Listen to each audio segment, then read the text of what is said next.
3월 11일 새벽 기도의 말씀입니다. 오늘 본문은 마가복음 10장 32절부터 45절까지 말씀입니다.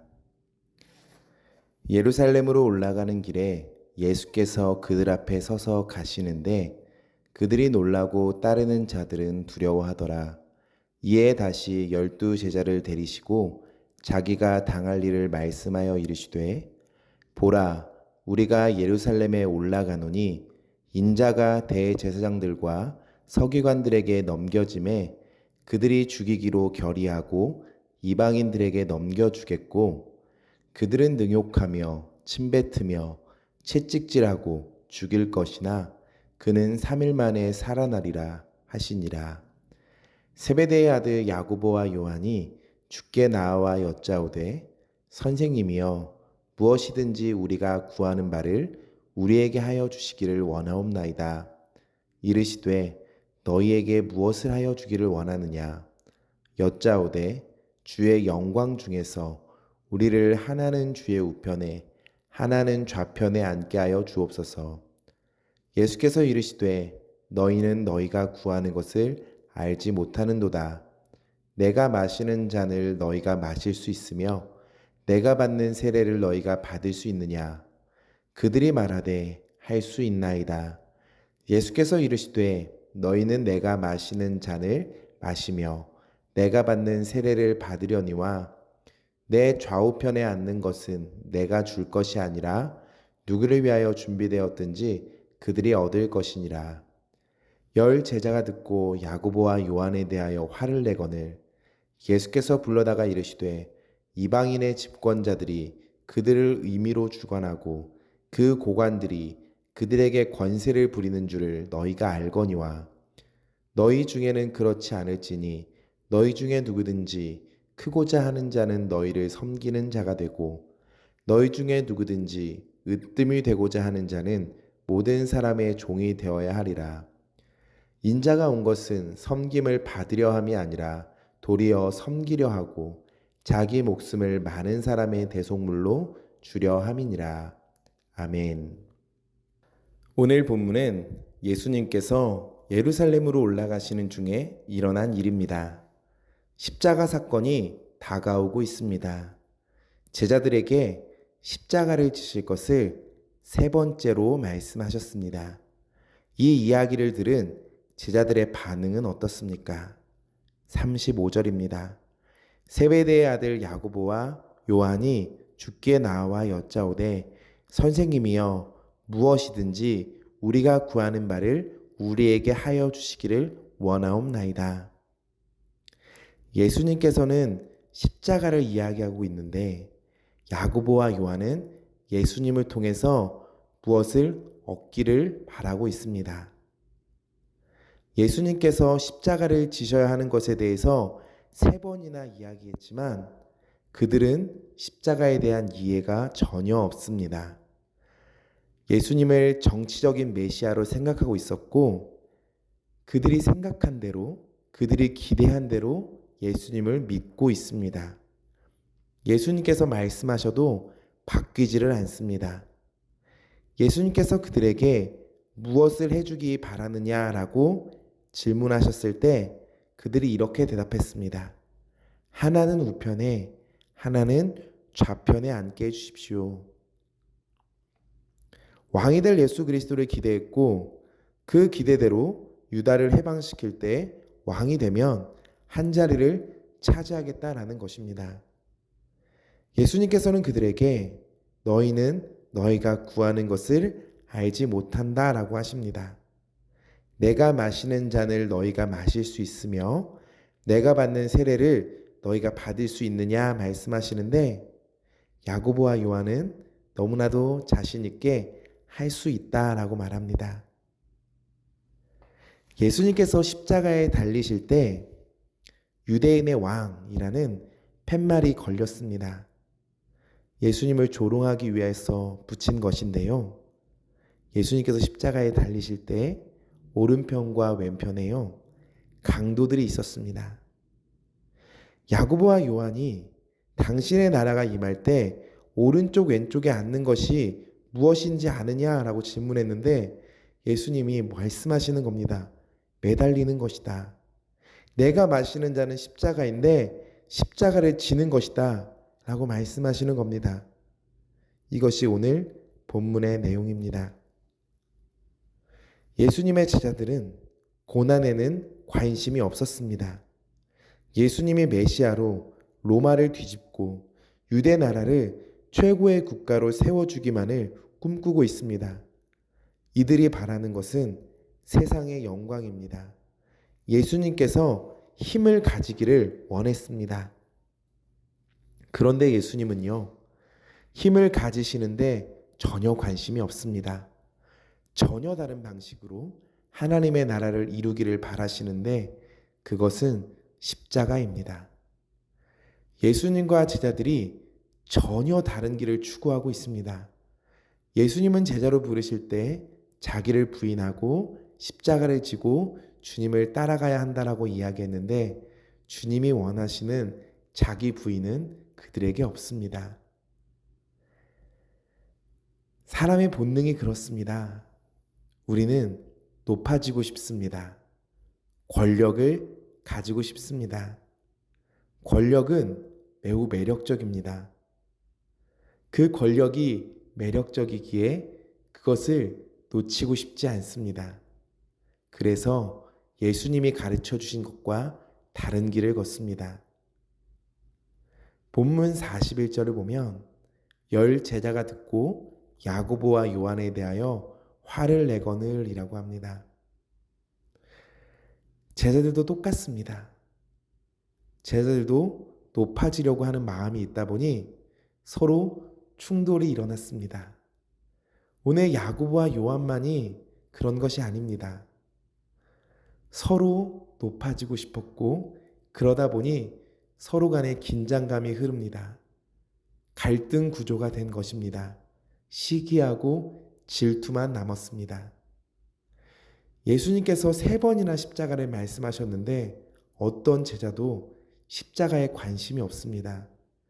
그런 제자들에게 다시 말씀하시는 것이 43절, 44절인데 요약하면 섬기는 자가 되어야 한다라는 말씀입니다. 종의 원리를 가르쳐 주셨습니다. 이것은 세상과 전혀 다른 원리입니다. 세상과 반대로 사는 방법을 가르쳐 주고 계십니다. 십자가는 자기 부인이야. 자기를 포기하는 거야. 자기를 내려놓는 거야. 크고자 하는 것이 아니라 섬기는 자가 되는 거야. 으뜸이 아니라 종이 되는 거야. 말씀하십니다. 그러면서 이야기하시기를 45절인데요. 이 구절은 매우 중요합니다.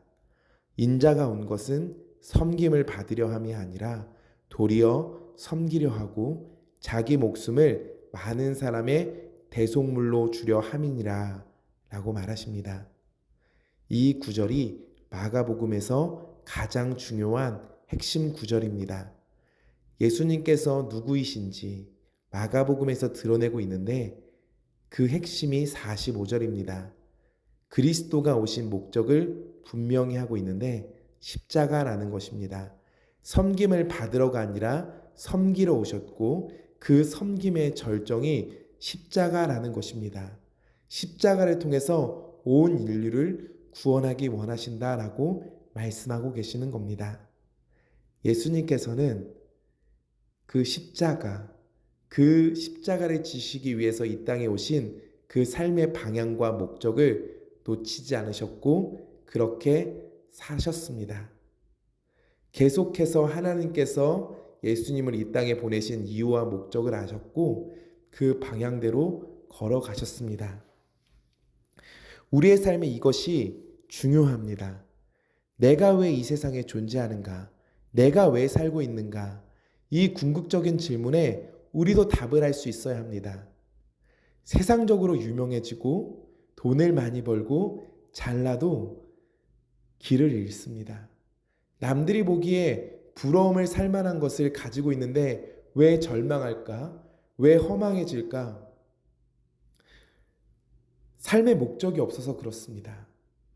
하나님께서 우리를 이 땅에 보내신, 우리를 이 땅에서 살게 하시는 이유가 분명히 있습니다.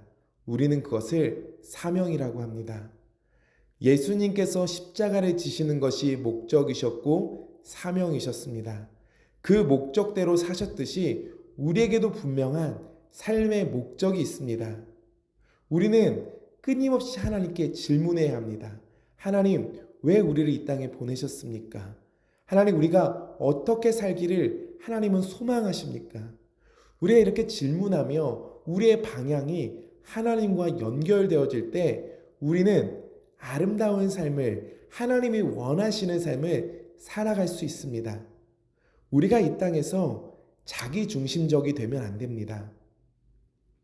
하나님 중심으로 전환이 되어야 우리의 방향과 목적이 분명해지는 겁니다. 그리스도께서는 희생적 섬김을 우리에게 허락해 주셨습니다. 이 섬김이 그리스도의 핵심적 가치이고 우리는 이 섬김을 받았기에 우리도 섬기는 삶으로 나아가야 하는 것입니다. 섬김 참 어렵습니다. 우리가 예수님을 믿으면서 믿으면 믿을수록 참 어렵다, 불편하다라고 생각할 수 있습니다. 예수님은요, 우리의 개념 정도를 바꾸는 것이 아니라 삶의 방식을 바꾸기 원하시기 때문입니다. 예수님께서 사역을 하시면서 처음으로 하신 말씀이 무엇입니까? 회개하라, 천국이 가까이 왔느니라 였습니다. 회개하라는 행동을 바꾸라라는 것입니다. 삶의 방식을 바꾸지 않고 예수님을 믿고 싶으실 수 있는데요. 예수님은요, 계속 두드리십니다. 우리가 아무리 버티려고 해도 한계가 있습니다. 오늘 제자들도 예수님께서 3번이나 십자가에 대해서 말씀하셨는데도 이해하지 못했습니다. 아니, 안 들었다고 해야 할 것 같습니다. 듣고 싶지 않았고 오히려 예수님을 설득했습니다. 예수님, 왜 그렇게 하시려고 하십니까? 라는 것이었죠. 그런데 결국 제자들이 어떻게 되었습니까? 예수님의 사랑의 두드림에, 십자가의 그 사랑의 두드림에 결국 항복했고 그들의 삶이 바뀌었습니다. 우리도 그렇게 살아야 합니다. 예수님께서 우리의 삶을 바꾸시는 것을 포기하지 않으십니다. 세상은 섬김을 받고 싶어 합니다. 세상은 높아지려 합니다. 그럼 우리는 섬겨주는 겁니다. 다른 가치관을 보여주는 겁니다. 섬기는 자로 바뀌어서 섬김을 받기 원하는 그들에게 마음껏 예수 그리스도를 보여주는 것입니다. 그리스도인의 가치관은 다른 겁니다. 세상과 다른 방식으로 살 때 불안할 수 있습니다. 그런데요, 예수님께서 섬기시는 삶을 사신 그 삶을 실패했다고 말하는 사람이 있습니까? 예수님의 삶은 가장 탁월한 삶이었습니다. 그리스도가 그렇게 사셨다면 우리도 불안해할 필요가 없습니다. 예수님께 향유를 부은 여인이 있습니다. 사람들이 이야기했습니다. 저 여자가 왜 이렇게 허비하느냐? 결과적으로는요, 주님이 칭찬하셨습니다. 나는 이렇게 낭비하는 것을 기억한다 라고 하십니다. 결과적으로 세상은 허비라고 했지만 하나님께서는, 예수 그리스도께서는 자신을 향해 낭비하는 사람을 기억하시는 겁니다. 왜냐하면 그분이 먼저 우리에게 낭비하셨기 때문입니다. 낭비가 부정적인 단어로 쓰이지만 이것이 주님께로 가면 풍성한 것이 됩니다. 섬기는 겁니다. 우리의 사랑을 기꺼이 내어주는 겁니다. 그런데요, 그렇게 할 때 우리에게 채워지는 기쁨이 있습니다. 우리가 섬기는 자로 설 때 풍성해지는 은혜가 있습니다. 섬김이 답입니다. 예수님의 섬김의 목적이 무엇이었습니까? 자기 목숨을 많은 사람의 대속물로 주려 함이니라 라고 합니다. 대속물로 우리를 위해서 오셨습니다. 우리를 죄로 자유케 하시기 위해서 자신이 직접 생명을 내어주셨습니다. 십자가의 사랑을 경험한 사람은 그리스도께서 자신의 전부를 우리를 위해서 주신 그 사건임을 깨달은 사람은 가만히 있을 수 없습니다. 그리스도의 희생을 받았는데, 그리스도의 사랑을 받았는데 어떻게 가만히 있을 수 있습니까? 예수님께서 우리에게 그 사랑을 주셨고 섬겨주신 대로 우리도 섬기는 겁니다. 우리를 구원하신 그 사랑을 전하는 겁니다. 우리가 세상을 섬기며 나아갈 때 세상이요 구원을 베푸시는 예수님을 보게 될 것입니다. 예수님 안에서 이 방향이 흔들리지 않았으면 좋겠습니다. 우리의 삶의 목적이, 우리의 삶의 가치관이 분명해지기를 소망합니다. 십자가의 사랑을 누릴 수 있다면 어떤 상황에서도 흔들리지 않고 하나님의 부르심대로 살게 될 것입니다. 오늘 본문을 보면 예수님께서 제자들과 무리와 함께 예루살렘으로 올라가시는데 그들 앞에 서서 가셨다라고 합니다. 앞에 서서는요, 현재 분사형으로 되어 있는데 계속해서 앞서 가신다라는 뜻입니다. 예수님께서 십자가의 길을 기꺼이 앞서 가셨고 우리에게도 따라오라고 하십니다. 우리의 삶을 이끄시겠다라고 하십니다. 우리가 그 십자가의 길을 쫓아가기 원합니다. 지금은 우리가 부담이고 불편할 수 있지만 그 길을 걸어갈 때 주님께서 주시는 풍성한 은혜와 풍성한 사랑을 허락하실 것입니다.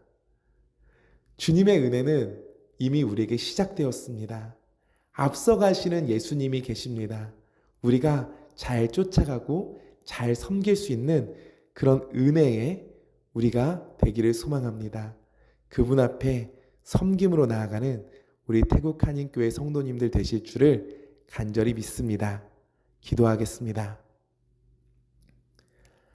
하나님, 우리가 하나님의 뜻을 알기 원합니다. 하나님의 뜻대로 행하기 원합니다. 언제나 우리를 사랑해 주시고 놀라운 구원을 베풀어 주시는 예수 그리스도의 은혜에 감격하게 하시고 그 사랑에 반응하며 살아가게 하여 주시옵소서. 섬김을 보여주셨듯이 우리도 섬기게 하시고 사랑하며 살아가게 하여 주시옵소서. 그 섬김과 사랑을 통하여 이루어질 놀라운 구원의 역사를 보게 하여 주시옵소서. 앞서가시는 예수님을 잘 따라가는 우리, 앞서가시는 예수님을 잘 따라가는 태국 한인교회가 되게 하실 줄 믿사오며 예수님의 이름으로 기도합니다. 아멘.